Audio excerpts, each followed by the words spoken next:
Peraí que eu vou esperar para ver se está gravando aqui. Acho que agora foi. Bom dia, boa tarde, boa noite, meus prezados alunos de estágio 3. Essa é a nossa primeira aula com orientação do estágio. Essa primeira aula eu vou trazer para vocês o enunciado da peça 1 e vou dizer também que essa petição tem que ser entregue até o dia 10. Então, são 5 dias para vocês fazerem essa petição. Bem simples, vamos começar do começo. Para isso, eu vou mostrar para vocês como que a gente identifica uma peça, um passo a passo, como se fosse uma aula comum. Vamos lá. Então, primeira coisa, deixa eu ver se está aberto. Enunciado, peça 1. Então, vamos ver, vamos começar pela história. Esse enunciado 1 eu vou deixar disponível no AVA, juntamente com a nossa primeira aula. Olha só, então vamos comigo aqui. No dia 1º, deixa eu aumentar aqui, que a professora é um pouquinho míope, né? Então, assim eu não fico com a testa na câmera. No dia 1º de fevereiro de 2020, Carlos Alberto dirigia a caminho de sua casa, quando, de repente, Marcos bateu por acidente na traseira do seu veículo, avariando ambos os carros. Então, deu problema nos 2 carros, bateu, estragou os 2 carros, né? Visivelmente irritado, Carlos desceu do seu carro e começou a discutir com Marcos Paulo. A discussão tornou-se acalorada e, após esbravejar, Carlos Alberto sacou a sua arma de fogo e apontou na direção de Paulo, dizendo que atiraria nele e tiraria sua vida em razão do ocorrido. Nossa! E Marcos Paulo, então, a fim de evitar que Carlos Alberto prosseguisse, alcançou um pedaço de pau que estava no chão e arremessou, atingindo Carlos no rosto e causando nele uma deformidade permanente. Diante dos fatos e devidamente comprovado por laudo a deformidade permanente causada, Marcos foi denunciado pela lesão corporal gravíssima. Ela está lá no artigo 129, inciso 2º do Código Penal. Tinha um inciso ali, eu cortei sem querer. Então, vamos lá. A denúncia foi recebida pelo juízo competente, efetivando a citação de Marcos Paulo há 2 dias. Então, já faz 2 dias que ele está com a citação. Como advogado constituído de Marcos Paulo, atua em seu favor, elaborando a peça processual cabível. Minha gente, eu trouxe para vocês, então, um enunciado de peça narrando uma situação em que já tem um processo. Para que a gente aprenda como que a gente vai fazer a peça processual, eu trouxe para vocês aqui um outro passo a passo, um esqueletinho aqui. Então, de hoje em diante, toda vez que a gente for fazer uma peça, a gente vai usar esse esqueleto, que eu acho que ajuda a gente bastante. Deixa só eu compartilhar aqui, então, a tela para vocês. Vamos lá, vou compartilhar a tela, voltei aqui. Só um segundinho. Aqui. E aqui tá assim, ó. Como montar a sua peça. Olha que legal. E aqui eu tenho o esqueleto da peça. Vamos pensar que seria lá na prova do OAB o nosso rascunho. Quais são as informações mais importantes que eu preciso colocar na peça? Aí eu deixei aqui do lado esquerdo. Então, vocês vão ter a peça lá de vocês, na hora de começar a fazer, vocês vão colocar aqui, né? Quem que é o seu cliente, qual crime, qual que é a pena, qual tipo de ação penal, qual o rito da ação, cabe suspensão condicional do processo? Vou relembrar com vocês esses institutos. Cabe conversão em restritiva? Momento processual. Aí eu vou estruturar a peça. Qual peça que é? Como eu identifico uma peça? Vou mostrar para vocês também. qual a competência, quais teses que eu vou colocar, pedidos e requerimentos e a data da peça. Então, vamos relembrar o caso aqui, né? Teve um acidente de carro, e nesse acidente de carro, um saiu lá bravo, ameaçando de morte o outro. O outro, por sua vez, jogou um pedaço de pau para se defender. Para se defender, isso a gente tem que lembrar de alguma coisa. Então, vamos aqui na nossa primeira pergunta. Quem que é o nosso cliente? O nosso cliente é aquele que se defendeu. Vocês não vão ver aqui, porque só eu que vou ter acesso. Eu não vou ficar toda hora, mas o nosso cliente aqui é o Marcos Paulo. Então, eu vou recortar e colar da peça aqui, só para mostrar para vocês como que ficaria. Nosso cliente é o Marcos Paulo. Tranquilo. Qual crime? Qual a pena? Agora vamos lá no Código Penal para ver que crime que é esse, né? Vou compartilhar aqui a tela com vocês. Vamos para o Código Penal. E vamos preenchendo lá primeiro, para a gente identificar a peça. Vamos preenchendo o nosso rascunho. Opa, estava subindo aula para o YouTube, ficou aqui. Então, vamos colocar aqui. Deixa eu fechar, abrir outra janelinha. Código Penal Planalto. O mais atualizado que tem é o Planalto. Então, vem aqui. Eu lembro que foi uma deformidade permanente, né? Então, eu venho aqui no artigo 129, uma lesão corporal, com 129, parágrafo 2º. Então, ponto. 29. Ofender a integridade corporal ou a saúde de outrem. Esse é o crime da lesão corporal.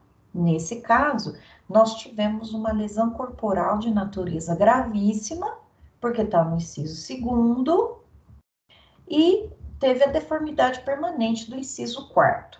Trata-se, então, de uma qualificadora da lesão corporal. Por que qualificadora? Porque saiu do tipo simples, que é de 3 meses a 1 ano, e foi para o tipo qualificado. Então, aqui a pena é de reclusão de 2 a 8 anos. Vejam, é uma pena de grande potencial ofensivo, porque a pena máxima é maior que 2, então não pode ser menor potencial ofensivo. E a pena mínima é maior que 1 ano, então não pode ser de médio potencial ofensivo. Então, aqui eu tenho uma lesão gravíssima de 2 a 8 anos. Então, voltando lá, vocês não vão ver, mas eu vou colocar aqui qual crime. Então, eu vou pôr lesão, vocês não estão vendo, hein? Mas já eu mostro para vocês. Lesão corporal gravíssima. E aí eu coloco artigo 129, parágrafo 2º, não sei por parágrafo, consegui. Parágrafo 2º, a linha D, que a gente viu, não foi? Reclusão de 2 a 8. Tranquilo. Voltando. Próxima pergunta lá na nossa lista de rascunho vai ser: qual tipo de ação penal cabível aqui? Vejam.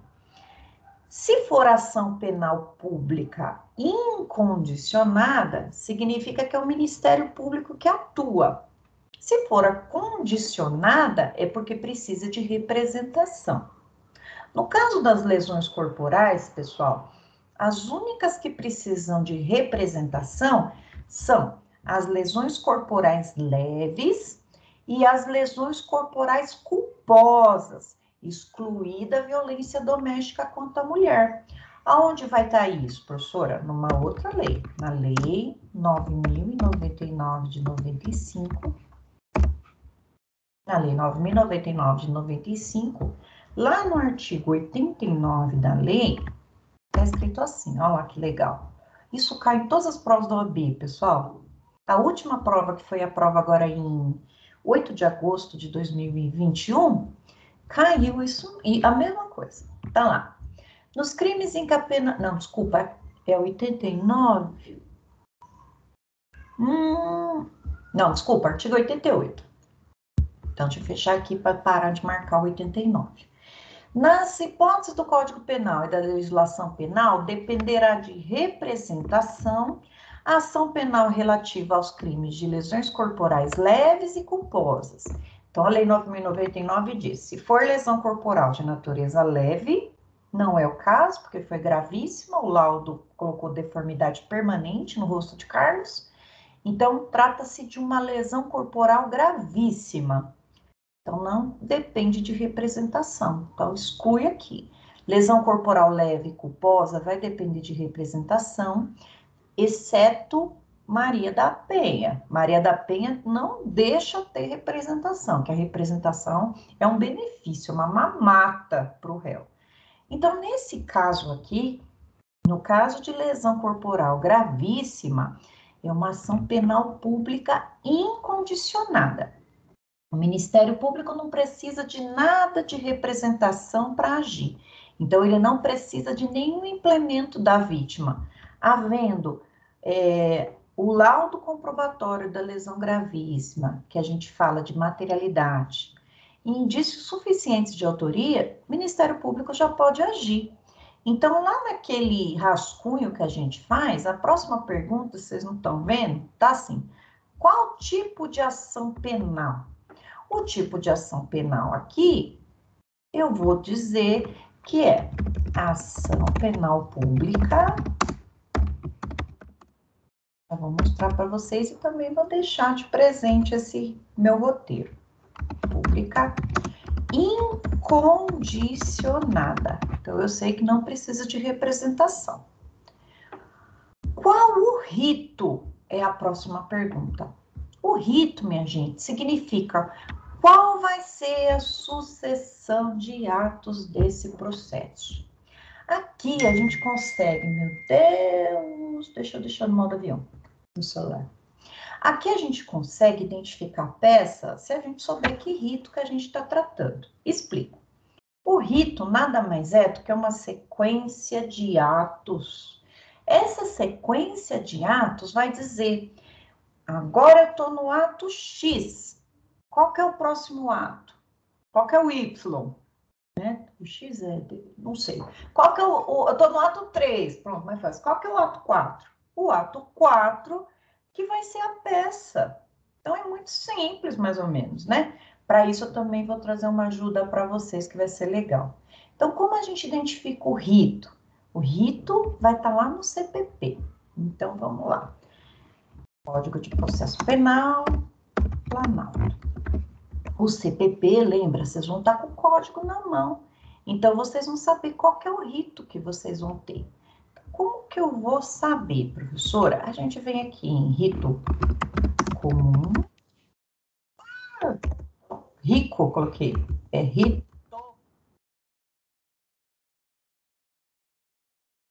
Oh, todo mundo passa vergonha, né? Deixa eu colocar aqui, então. 3,90. Por aqui, para baixo. Aqui. Era isso que eu queria. Aqui não tá rito, tá como processo. Olha só, gente. Para a gente aprender os ritos, vai estar assim. Eu tenho o processo comum e vai estar aqui, ó, no artigo 394, eu consigo identificar, porque ele explica para mim qual que é um, qual que é outro. Ó, então vamos lá. O procedimento será comum ou especial. No procedimento comum, eu vou ter 3. Ordinário, sumário, sumaríssimo. Onde eu identifico, professora? Ó, procedimento comum será ordinário, sumário, sumaríssimo. Eu falei comum, né? Ordinário, sumário, sumaríssimo. Ordinário, quando tiver por objeto crime cuja sanção máxima combinada for superior a 4 anos. Então, aí eu já tenho um ordinário. O sumário, inferior a 4. E o sumaríssimo é o... Ficou bem ruim esse sumário, né? Porque o sumaríssimo é menor de 2. Então, o sumário eu só tenho menor de 4 e maior de 2. Então, só 3 anos que é o sumário, olha só. Então, esse sumário é só para crime de 3 anos. Mais que 4, ordinário. Nesse nosso caso aqui, nós vamos seguir o rito comum ordinário. E aí, sabendo que eu estou no rito comum ordinário, eu vou buscar a sequência de atos do comum ordinário que vai estar aqui. Para ficar mais simples ainda, eu trouxe uma linha do tempo e eu vou deixar aqui disponível para vocês. Antes disso, eu vou voltar lá na minha tabelinha e vou complementar. Qual o rito? Então, eu vou pôr o rito é o comum ordinário. Eu já sei que a sequência de atos do comum ordinário vai estar a partir do artigo 395. Então, vamos colocar aqui também esse artiguinho. Se você não quiser usar a minha linha do tempo, vocês podem usar o artigo 395 e seguintes, que vai mostrar quais são as sequências de atos do rito ordinário. Para facilitar, eu preciso aqui mostrar essa linha do tempo, que eu vou deixar disponível para vocês aqui. Então, vamos lá, vou deixar no AVA, mas vou mostrar aqui para vocês. Deixa eu mostrar a janelinha. Aqui, linha do tempo. Essa minha linha do tempo tá legal, né? Olha só o que eu quero mostrar aqui para vocês. Essa linha do tempo vai mostrar como que funciona o procedimento comum ordinário. Resumidamente, eu posso dizer para vocês, ela começa com o recebimento da denúncia ou da queixa, que é a petição inicial que inaugura o procedimento comum. Essa denúncia ou queixa, ela pode ser rejeitada pelo juiz quando ela não reúne os requisitos do artigo 41 do CPP. Então, ela não descreveu os fatos direitinho, com todas as circunstâncias, ela não colocou quem que é o provável autor, qual que é o crime, o juiz rejeita. Contra essa rejeição, cabe o recurso em sentido estrito, já está aqui. Quem vai propor esse recurso, interpor? O Ministério Público, porque é ele quem quer que o processo continue. Mas se a denúncia for recebida pelo juiz, o juiz vai promover a citação, vai mandar citar o acusado. Veja, a citação ela acontece uma vez só nos processos. A citação significa a pessoa vai ficar sabendo que existe um processo contra ela e ela vai poder oferecer a defesa. Essa citação ela pode ser pessoal, por hora certa e por edital. Citou, vejam, vamos apresentar a defesa. Na defesa, a pessoa vai poder arrolar, dizer tudo o que aconteceu, está lá no artigo 396A, vai dizer tudo o que aconteceu naquele dia, pode fazer alguma justificação e vai também arrolar testemunhas. Se essa defesa ela for suficiente, por exemplo, né? Se eu tiver os requisitos dessa defesa para uma absolvição sumária, o processo vai se encerrar aqui. Nós vamos ver que nesse processo, né, nesse enunciado, eu tive aqui uma legítima defesa. Então, nós vamos... Agora eu não lembro se é legítima defesa ou estado de necessidade. Acho que foi legítima defesa, né? Foi uma legítima defesa. Então, ele meteu-lhe a paulada no outro para se defender de uma injusta agressão. Então, aqui eu já vou pedir a absolvição sumária dele. Mas vamos pensar que não fosse o caso de uma absolvição sumária. O que ia acontecer? O processo ia prosseguir e o juiz ia marcar uma audiência. Nessa audiência ia ser ouvida a vítima, nessa sequência. Depois, testemunha da acusação, testemunha da defesa, perícia. Sempre a acusação fala primeiro. E, por último, o interrogatório do acusado. Se tivessem novas diligências a serem realizadas, o juiz ia mandar, então, fazer essas novas diligências e poderia até ter uma audiência parte 2. Mas depois abriria prazo para as memoriais finais, primeiro da acusação, depois da defesa. A defesa sempre fala por último. Isso é uma regra que vem lá da Constituição para ampla defesa. Lembre-se, Eu só consigo me defender de alguma coisa se eu souber tudo que estão falando contra mim. Então, a defesa sempre vai falar por último. E aí, a acusação fala, depois a defesa. E para que serve, então, essa linha do tempo do processo ordinário? Simples. Eu identifico na peça que momento processual que eu estou e olho para frente e vejo qual o próximo momento. Nesse caso, o momento que nós estamos é a citação do réu. Próximo momento, eu vou apresentar a defesa. Então, eu estou bem aqui. Eu vou apresentar a defesa com fulcro no artigo 396 e 396-A, que nós vamos ler já já. Mas e se já tivesse tido audiência, interrogatório? Aí o que ia acontecer? O Ministério Público ia ter falado e ia mostrar, né, para a gente na petição, desculpa, no enunciado, que ia ter o Ministério Público pediu a condenação. Qual o próximo passo? Simples, alegações finais. Então, lembrem-se, pessoal, o processo é uma sequência de atos. Então, eu preciso identificar qual lugar que eu tô, né? Algumas dicas. Ainda não teve audiência, então a minha defesa vai dizer isso aqui, ó. Meu Deus, ninguém deixa eu trabalhar no domingo. A minha defesa vai estar aqui, ó. Defesa preliminar. Não teve audiência, não teve nada, só teve a citação. E essa... Oh, meu Deus, risquei tudo. Essa defesa preliminar vai ser para quê, professora? Para eu guerrear esse recebimento da denúncia. Para dizer, juiz, essa denúncia não tem nada a ver. Me absolva sumariamente. Nós já vamos para o artigo ver o que a gente pode alegar. Mas, se já tiver passado a audiência de instrução, já ouviram testemunhas, a vítima, o interrogatório do réu, ele pode ter ficado em silêncio, é direito dele. E o Ministério Público já falou, a outra coisa que eu tenho para fazer são as alegações finais. Não tenho o que fazer. E aí, se aparecer a sentença, o juiz sentenciou, bateu o martelo, aí vai ser um outro que a gente vai ter, uma outra linha do tempo, né? Porque da sentença vai caber uma apelação, por exemplo. Então, a gente segue a linha do tempo, meio que decora, né, gente? Na verdade, não é decorar, mas entender qual que é a sequência lógica para a gente saber qual o próximo passo que a gente vai fazer. Então, vamos adiante aqui. Deixa eu só arrumar meu caderninho aqui, que vocês não estão vendo, né? Esse aqui é do Carlos, né? É o Carlos. Ui!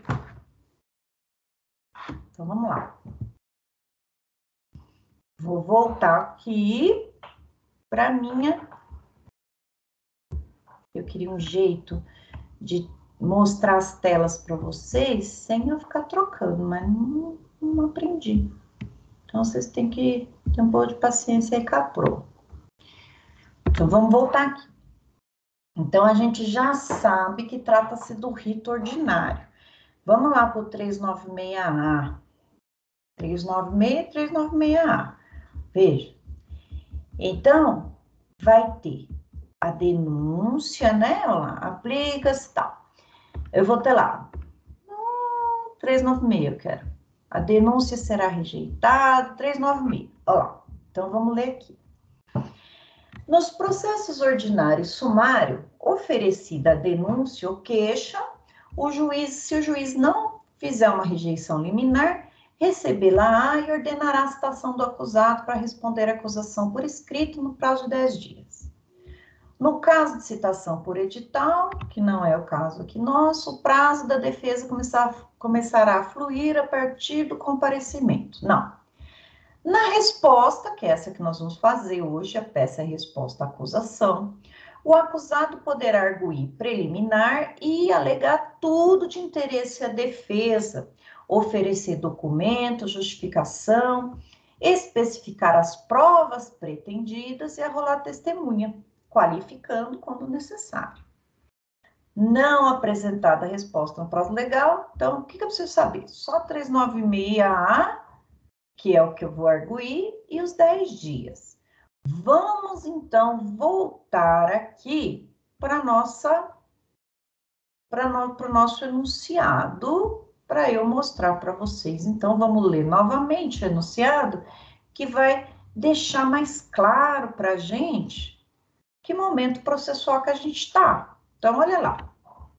No dia, então, 1º de fevereiro de 2020, Carlos dirigia caminho de casa, quando, de repente, Marcos Paulo bateu por acidente na traseira de seu veículo, avariando ambos os carros. Visivelmente irritado, Carlos desceu do seu carro e começou a discutir com Marcos Paulo. Ignorantão total, né? A discussão tornou-se acalorada e, após esbravejar, Carlos sacou uma arma de fogo e apontou na direção do Marcos Paulo, dizendo que atiraria nele e tiraria sua vida em razão do ocorrido. Marcos Paulo, então, a fim de evitar que Carlos o agredisse, prosseguisse, né?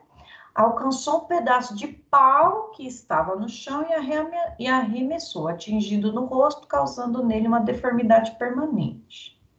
Diante de tais fatos e devidamente comprovada por laudo pericial, a deformidade permanente causada, Marcos foi, lembra na linha do tempo? Ele foi denunciado. Então, o promotor de justiça ofereceu a denúncia por lesão corporal gravíssima.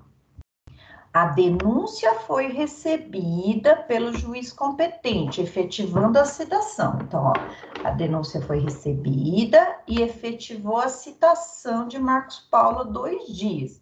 Qual o próximo passo? Qual o próximo passo aqui? A gente tem, deixa eu só mostrar aqui, então, na linha do tempo. Deixa eu ver se eu consigo colocar ela aqui no meu Word. Vou mostrar para vocês. Então, vou voltar aqui na telinha. Então, deixa eu pôr para baixo aqui. Então, o enunciado está dizendo, ele foi denunciado e a denúncia foi recebida. Então, foi denunciado, a denúncia foi recebida. Então, vem aqui embaixo. Ele foi citado. Qual que é o próximo passo? Gente, que facinho. Defesa, em 10 dias. Ele foi citado em 2 dias. Então, eu tenho quantos dias para oferecer a defesa? Já se foram 2. Eu tenho 8 dias para oferecer a defesa. Tem aqui o dia inicial? Quando ele foi citado. Citação há 2 dias. Não está falando quais dias. Como que não vai saber? Será que eu vou ter que inventar? Não, nunca inventa nada. Então, há 2 dias ele foi citado. Então, deixa eu arrumar aqui o nosso enunciado. A denúncia foi recebida, citação há 2 dias, como advogada elaborar. Então, eu vou colocar 2 dias, eu vou colocar aqui. Há 2 dias. Foi citado, efetivando a citação em... Aqui. Dia, quando foi o acidente, 20 de janeiro, então eu vou colocar dia 2/4 de 2020, só para a gente aprender a contar prazo, tá? Ele citou dia 2/4 de 2020, uma segunda-feira. Vamos colocar aqui, segunda. E já é dia 4 e o safado do Paulo ainda com o papel na mão, não procurou o advogado ainda, né? Então, vamos continuar aqui. Então, vejam, galera. Recebeu a denúncia, citou. O que nós vamos fazer? Resposta à acusação. 396A. Então, deixa eu apagar aqui. Deleta. Vamos voltar para o nosso rascunho agora. Olha eu desorientada, sem saber onde que eu troco. Vou voltar para o